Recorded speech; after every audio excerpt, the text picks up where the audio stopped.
حضرت علی رضی اللہ تعالیٰ عنہ سے منقول ہے کہ آپ صلی اللہ علیہ وآلہ وسلم کے دونوں شانوں کے درمیان مہر نبوت تھی، اور آپ صلی اللہ علیہ وآلہ وسلم خاتم النبیین ہیں۔ حضرت ابو ہریرہ رضی اللہ تعالیٰ عنہ سے روایت ہے، نبی صلی اللہ علیہ وآلہ وسلم نے ارشاد فرمایا، میری اور دوسرے نبیوں کی مثال اس محل کی سی ہے جس کی عمارت اور دیواریں عمدہ ہوں، لیکن دیوار میں ایک اینٹ کی جگہ چھوڑ دی گئی ہو۔ لوگ اس کے گرد پھر کر اس کی خوبصورتی کو دیکھتے ہیں، لیکن ایک اینٹ کی جگہ خالی رہنے پر حیران ہیں۔ اس اینٹ کا بھرنے والا میں ہوں، میرے اوپر عمارت پوری کی گئی اور رسولوں کا سلسلہ ختم ہو گیا۔ حضرت سعد بن ابی وقاص رضی اللہ تعالیٰ عنہ سے روایت ہے، ان حضرت صلی اللہ علیہ وآلہ وسلم نے حضرت علی رضی اللہ تعالیٰ عنہ سے فرمایا، تمہیں مجھ سے وہ نسبت ہے جو ہارون علیہ السلام کو حضرت موسیٰ علیہ السلام سے تھی۔ فرق اتنا ہے کہ میرے بعد کوئی نبی نہیں ہو سکتا۔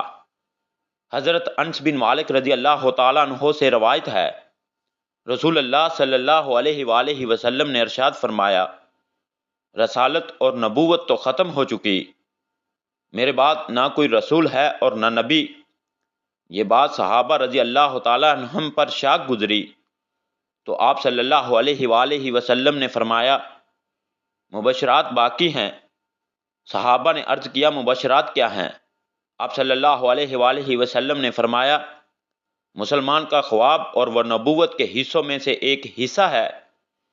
حضرت ابو ہریرہ رضی اللہ تعالیٰ عنہ سے روایت ہے، نبی صلی اللہ علیہ وآلہ وسلم نے فرمایا، تم سے پہلی امتوں میں محدث ہوا کرتے تھے، اگر میری امت میں کوئی محدث ہے تو عمر رضی اللہ تعالیٰ عنہ ہیں۔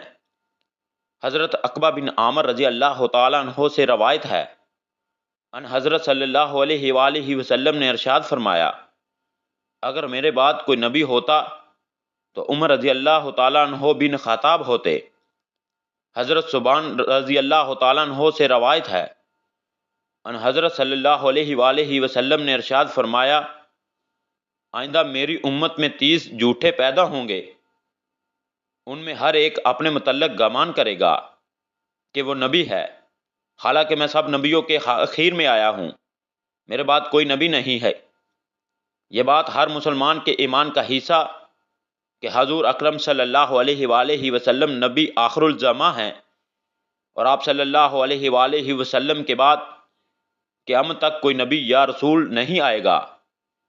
پہلے ہر قوم ہر زمانہ کے لیے الگ الگ نبی ہوتے، ان کی محنت کا میدان چند قبائل یا ایک قوم ہوتی، ان کی نبوت کا زمانہ محدود ہوتا، لیکن حضور اکرم صلی اللہ علیہ وآلہ وسلم کو تمام جہانوں کے لیے نبی بنا کر بھیجا گیا، اور آپ صلی اللہ علیہ وآلہ وسلم کی نبوت کا زمانہ قیامت تک کے لیے ہے۔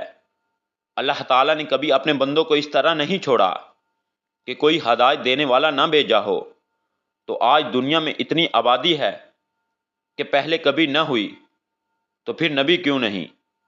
تو یہ سعادت امت محمد صلی اللہ علیہ وآلہ وسلم کو دی گئی کہ وہ نبیوں والا کام کرے گی، اور یہ سعادت اس امت کو حضور صلی اللہ علیہ وآلہ وسلم کی ختم نبوت کی برکت سے حاصل ہوئی۔ اس امت کا ہر فرد داعی ہے، وہ نیکی کی دعوت دیتا ہے اور برائی سے روکتا ہے۔